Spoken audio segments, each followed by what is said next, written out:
Welcome to MojoPlays, and today we're taking a look at 10 fighting games that could stand to receive a remake. Run! KO! Before we begin, we publish new videos all week long, so be sure to subscribe to MojoPlays and ring the bell to be notified about our latest videos. Mortal Kombat Deception.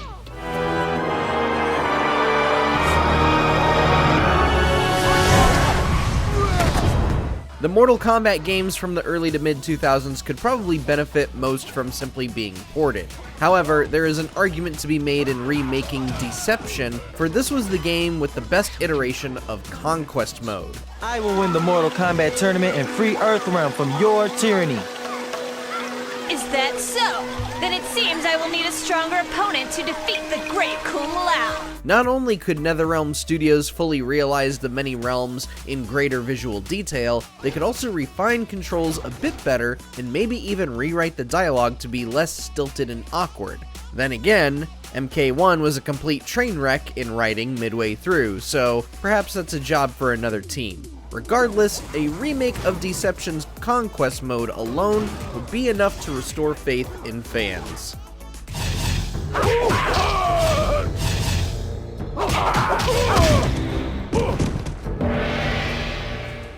Dead or Alive, Dimensions.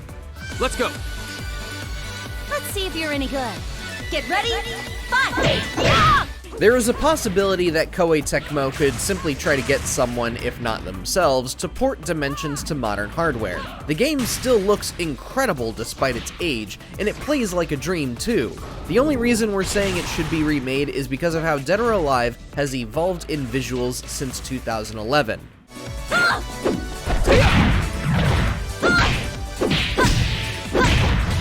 Say what you will about the microtransactions or meter-based mechanics, but Dead or Alive 6 looks absolutely stunning, and the teaser for Dead or Alive 7 implies yet another massive upgrade in visuals is on the horizon. Plus, maybe it wouldn't be a bad idea bringing newcomers up to speed on the story, with Dimensions being the complete summary. Not that many of us are playing these games with the story, but still. This feels great! Mace The Dark Age. Koyasha versus Mordo's Call. Admittedly, this is a pretty bizarre pick for us, as Mace The Dark Age is one of those N64 gems that's long been forgotten by the gaming community. Developed and published by Atari, Mace The Dark Age is probably one of the most visually unique fighting games that tried competing with gritty titles like Mortal Kombat and Killer Instinct.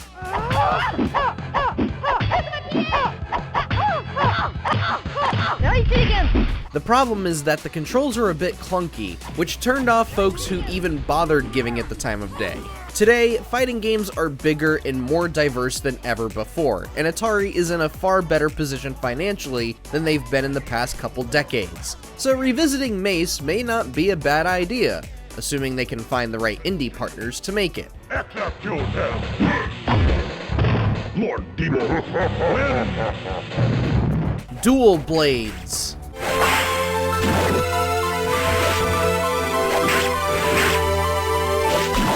For those unfamiliar, Dual Blades was a fighting game developed by one man in Turkey that was released for the Game Boy Advance. Despite the basic controls and limited animations, the game was still insanely fun to play, and incredibly impressive given the small team between both developer and publisher.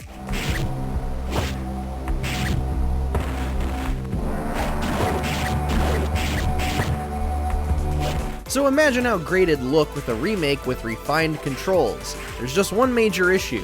Publisher Metro 3D went defunct way back in 2004. So, as to who owns the rights to Dual Blades is anybody's guess.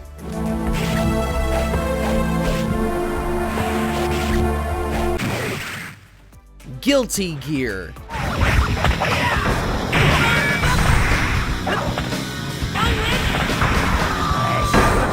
The year 2028 will mark the 30th anniversary of Guilty Gear, and thanks to the booming popularity of Guilty Gear Strive, perhaps then will be the perfect opportunity to remake the original game.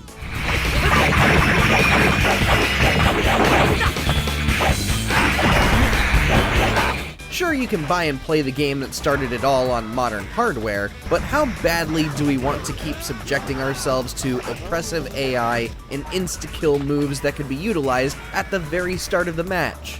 Well, not at all. Just retell the story, give us new visuals, and we'll be happy.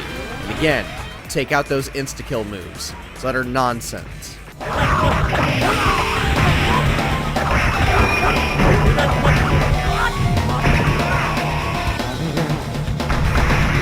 Castlevania Judgement.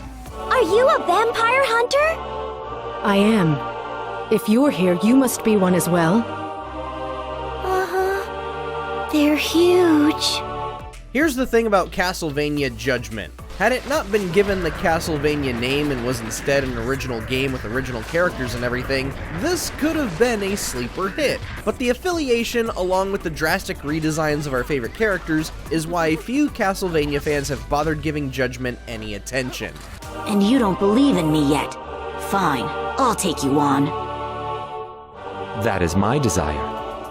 But remake it today, and you do it with the correct character designs, tighten up the controls, balance the matchups a bit better, and Judgement could possibly garner more fans. Like we said, the gameplay is pretty solid.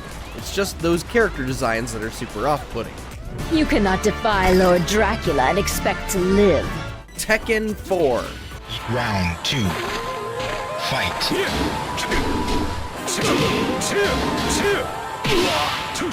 Now, Bandai Namco has no reason to ever remake any of the Tekken games whatsoever, not when fighting games make their revenue off of sequels, DLC characters, and costumes.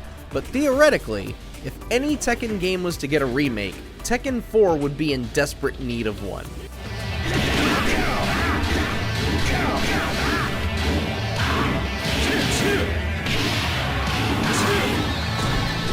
Between the visuals, controls, and bizarre implementation of inclined environments, Tekken 4 almost single-handedly killed the franchise, according to former series producer Katsuhiro Harada.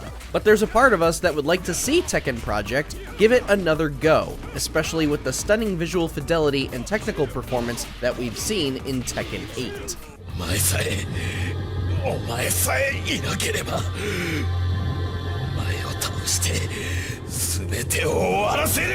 Teenage Mutant Ninja Turtles Tournament Fighters.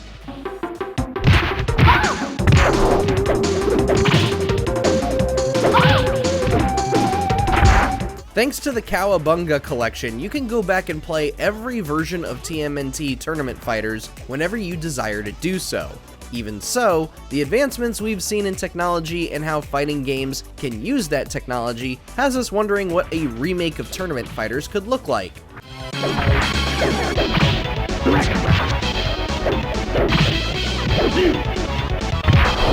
More characters?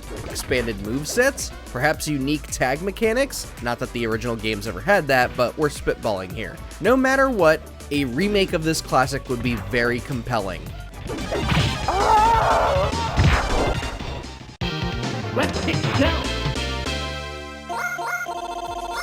Super Smash Bros. Brawl.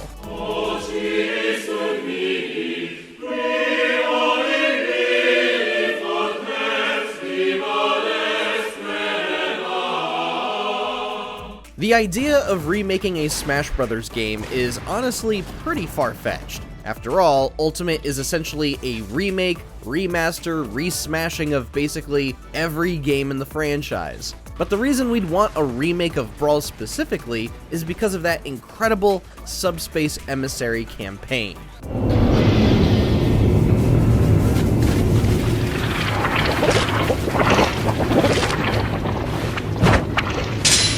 World of Light was okay, but it does not hold a candle to Subspace Emissary. Not in scope, not in story, and certainly not in gameplay. A remake of this mode alone would mean no floaty controls, no tripping, and an almost complete removal of load screens. Make it happen, Sakurai!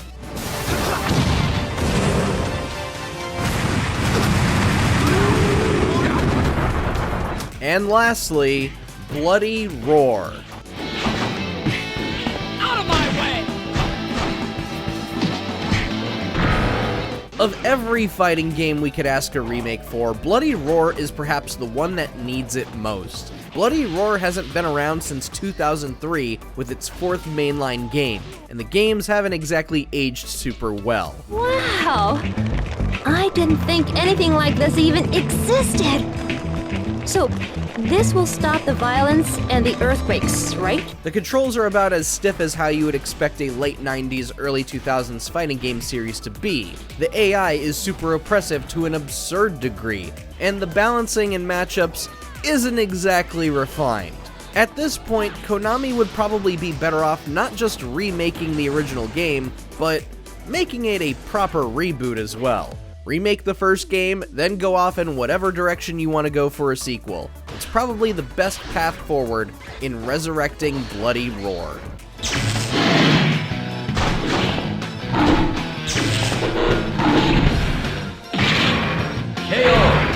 What's a fighting game that you think needs a remake?